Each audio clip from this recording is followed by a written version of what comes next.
If you want to sleep better and lose weight, then the product that you need is called Calitrin, or you can pronounce it Calitrin. Very easy for you to get. Just go to acetj.com/weight loss. acetj.com/weight loss for Calitrin.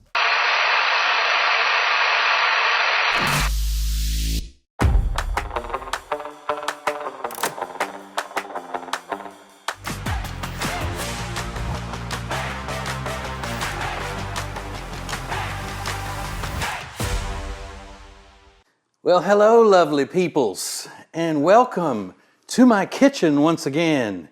So glad to have you. Special treat that we're doing now for this edition of Fend for Yourselves.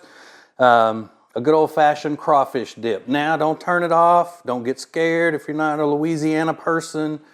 It's not going to be that hard, and if you can't get crawfish where you are, I'm going to give you a substitute. It's kind of like when you're watching one of those workout videos, and they say, this is the way you're supposed to do it, but if you can't do it as well as the person in shape over here, then you follow what this one back here is doing that looks like they've never been in a gym before in their life. Okay, that's the one that I always have to follow. But we're gonna give you a substitution for crawfish if you can't find crawfish, but if you can find crawfish, you're gonna love this. All right, what we've got going is a cheesy, spicy crawfish dip. I call it cheesy, spicy crawfish dip, okay? Now here's what we're gonna need.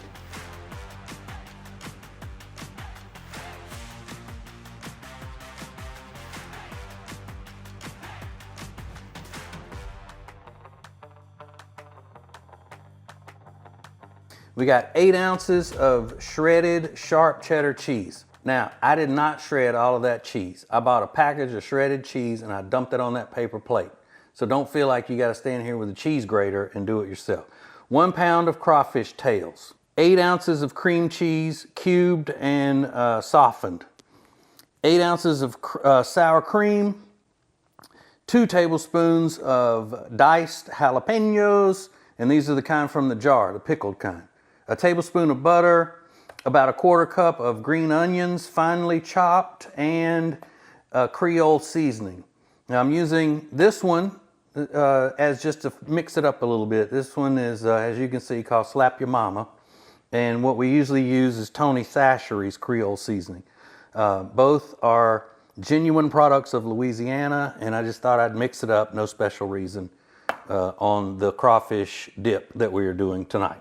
All right, so let's get started. One of the main things that we can do to make our homes stay comfortable is to make sure that there are no pests in the home. And the best way to do that is with our friends at Cardinal Environmental Solutions. Now, Cardinal Environmental Solutions has over 25 years of experience in the pest control industry. And the thing about it is that they are from this area. They serve the entire greater Charlotte area, and they grew up here in Charlotte.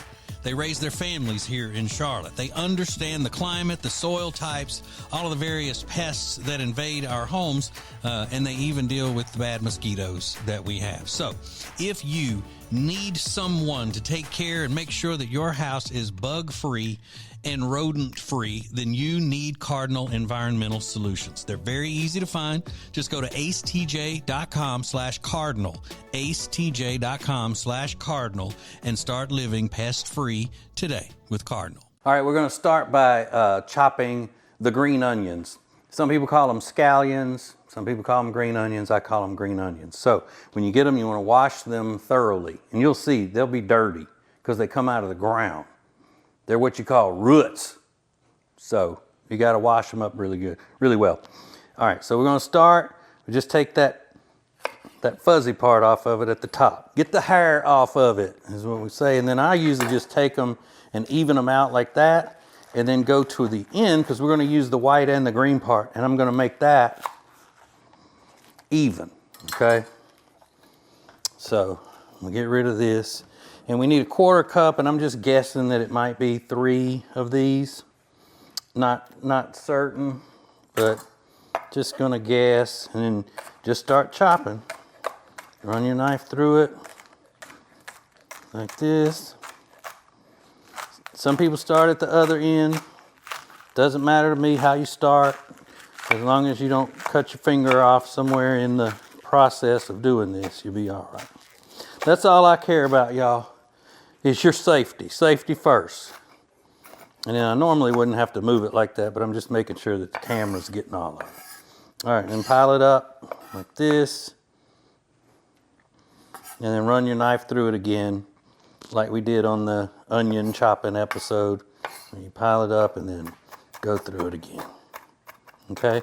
Now it doesn't matter if you get them in, if you end up with them in bigger chunks than you want, because you're going to be sauteing them anyway. So you're going to cook them down.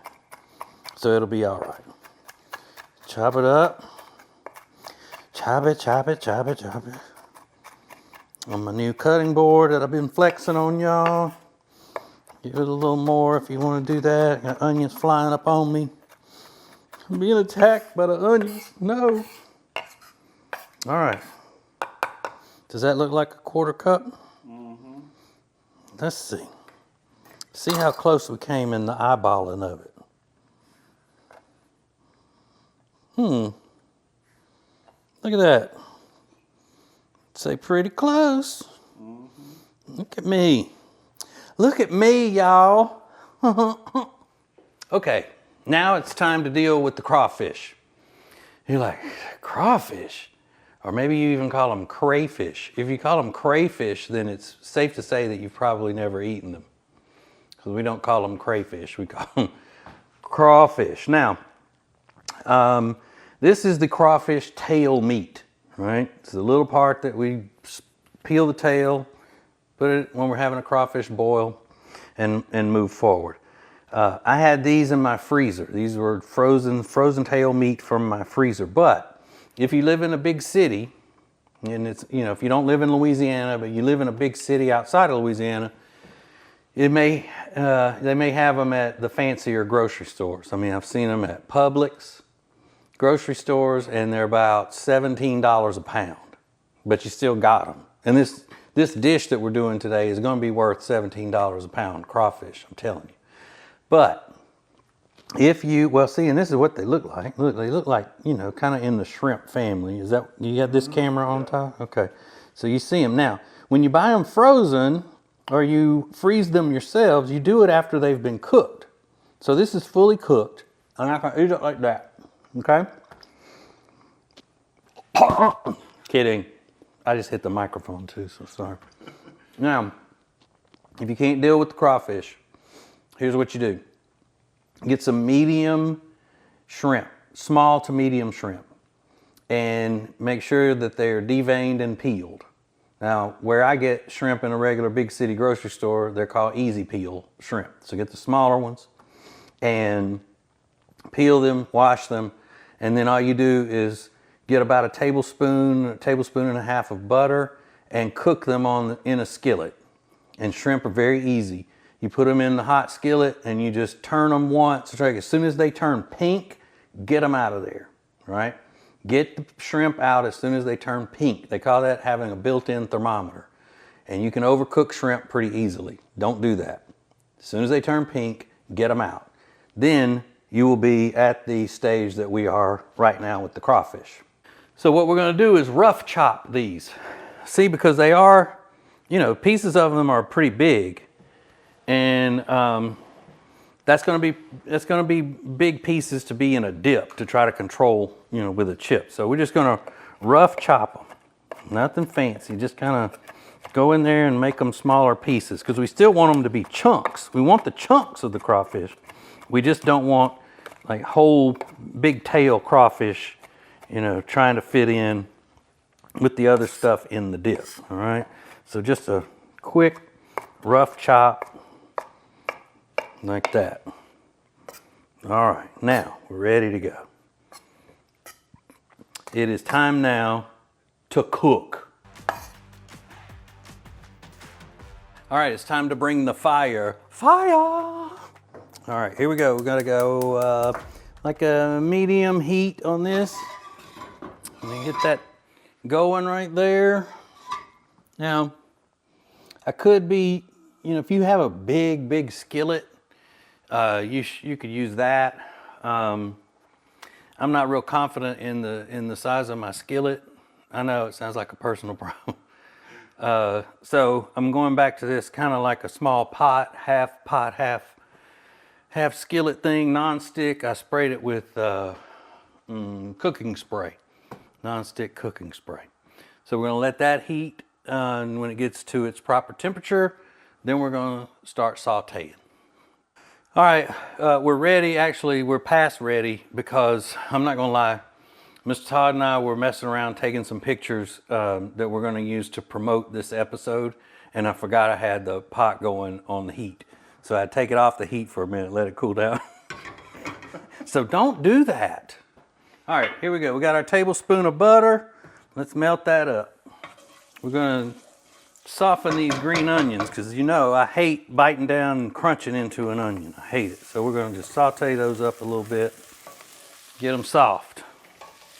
We're gonna make them soft. Ooh, it's already fragrant and a little pungent. All right, so I'm gonna move that. If you think it's too hot, just pick it up like this. Now it's not on the heat. You're going from the heat that was, you know, already in the skillet or pot or whatever you decide to make it in. Just gonna put that there for a minute. Let me turn the heat down for a second. Get it going, because you don't want to burn these and you don't want to disintegrate them. You just want to soften them a little bit. I'd say about a minute you're gonna do this. About uno momento. Saute them up. Ooh. Now, we're gonna add those jalapenos to the mix. And that might cool it down a little bit because, you know, all we're doing with the jalapenos at that point is just releasing the flavor. You're not trying to cook those. They're already soft and you don't need to cook them. You're just kind of releasing the flavor. And my mouth is watering. I'm not gonna lie because it smells really good. And my house already smells like onions because I cooked jambalaya yesterday. I cooked jambalaya. My wife loves eating it, but then she sure does complain about the way it smells. It's just never happy. That's all it is, just never happy. All right, so now you got this done. All you're gonna do from this point is melt. All right, let's put the cream cheese in there. And I like to cut it up like this and put it in there pieces because it's easier to handle when you're stirring it around. Okay, let's melt that down. Cream cheese. Mmm. Nice. Now I'm gonna do, where's my towel?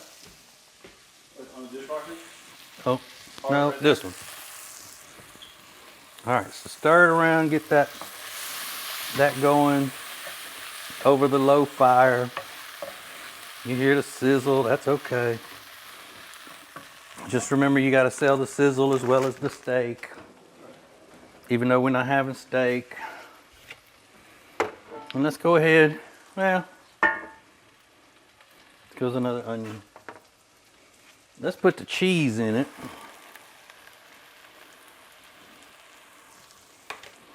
Keep stirring.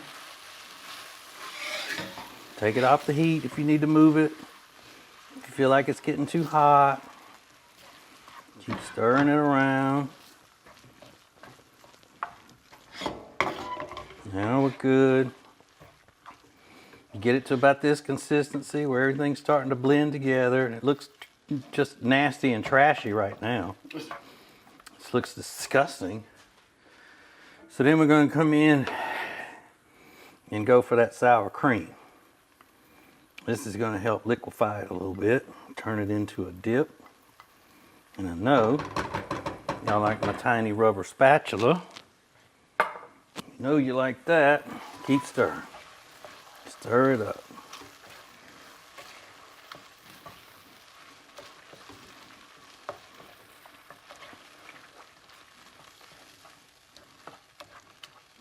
Now you see what's happening? See how it transformed? It's getting more silky. Because I love it being silky, smooth. See how that was like magic? Then we're going to go in with the pièce de résistance, which is the crawfish. Stir those bad boys around in there. Yeah. Now the only thing you got to do is let this sit like this long enough for the crawfish to get hot. Remember, because they were in my freezer, I thawed them and they've been in the refrigerator, so they're not hot. So we're going to heat them. That's if you're, you know, going to be ready to serve it right now, which that's what we're going to do. Even though it's a sad day for Mr. Todd because he's allergic to shellfish. Even though he's never had crawfish, I don't know if crawfish would count because it's a freshwater fish instead of a saltwater fish like shrimp and crab. But he's being too big of a baby to take a chance on. Look at that. That does look good. See how quick and easy that is too? I mean, you got some people coming over, you throw this together, they're all gonna be wanting the recipe. They're gonna be, what is that? And don't tell them. Make them buy my book. Even though I don't have a book, tell them I got a book. All right, so it's all liquidy, delicious. Now we're just gonna go in with the Creole seasoning and kind of make a little, you see this, Ty? About how much I'm putting in there? You don't want too much because I'm gonna tell you, the jalapenos give it the spice and the cheese gives it the salt. All right, so you're not gonna need, and the jalapenos are salty too. So you don't want to do too much. You want to do it, and you can taste it and see how it tastes for you. And it's gonna burn my mouth, and I guess I could have gotten a smaller spoon, but you know it's gonna burn. I'm gonna go ahead and move it off the heat so it doesn't scorch. Let's see.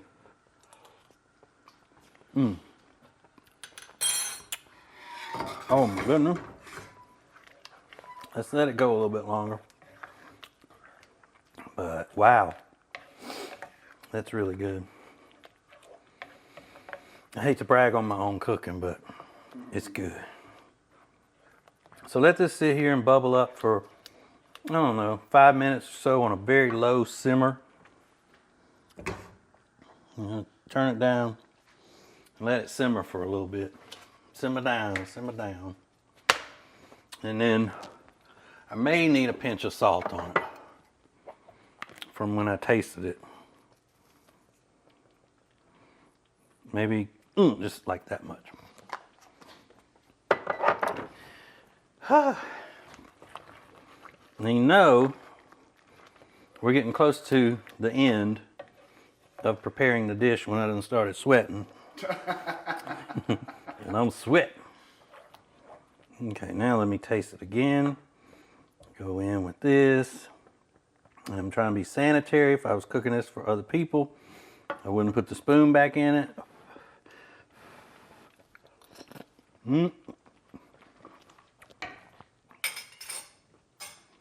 Nice. That's real nice. So, I'm gonna serve this up, even though Todd can't eat it, and show you what you do with it. Or I'm sure there's something you'd like to tell me to do with it, that you want me to do with it. So, all right. Okay, you can do all kinds of stuff with this dip. You can use Fritos scoops for it, but I use tortilla chips. That's my number one way of eating this dip. Now, you want to make sure that you get a thick tortilla chip. Now I know I'm usually one to say I want the thin tortilla chips, like, you know, like the ones they have at Chili's.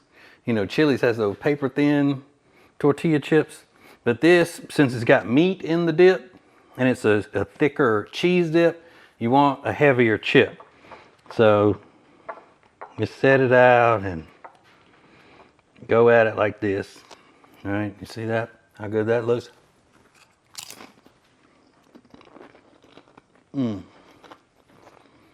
All right, if you want to get fancy, like you got company coming over, and you want to look all proper and stuff, get a French bread loaf, right? And now put a camera up here right now. Get a French bread loaf, and at the grocery store where it's already cooked or whatever, you can go to wherever where to get French bread. It's already baked, and cut it into the little circles. And I did. Let me put it this way. We were supposed to tape the other day, and I got French bread, the whole thing, but Mr. Todd canceled on me, so the French bread got stale, and that's why I don't have any today. Aw. It's all right. It's all right. You had whatever you had going on. So let's pretend this is a piece of French bread cut into a little circle. So you just take it out and you would spoon this onto the middle of the French bread and then set it out on a plate with the little French bread circles with a dollop of this stuff on each little piece of bread. And you talk about good, now that would be really good. So many different things you can do with this. I hope you enjoyed it. I hope you didn't run scared from the crawfish part of it. If you've never had crawfish, trust me, it's really good if you can find it. So thanks for watching. Make sure you go to fendforyourselves.com to get the recipe and the instructions and all of that. I really appreciate you spending some time with me. I enjoy doing this, and hopefully you enjoy watching it and learning a thing or two, as my pupils, my students. I love it, and we'll see you next time. I love you all, but I got to go.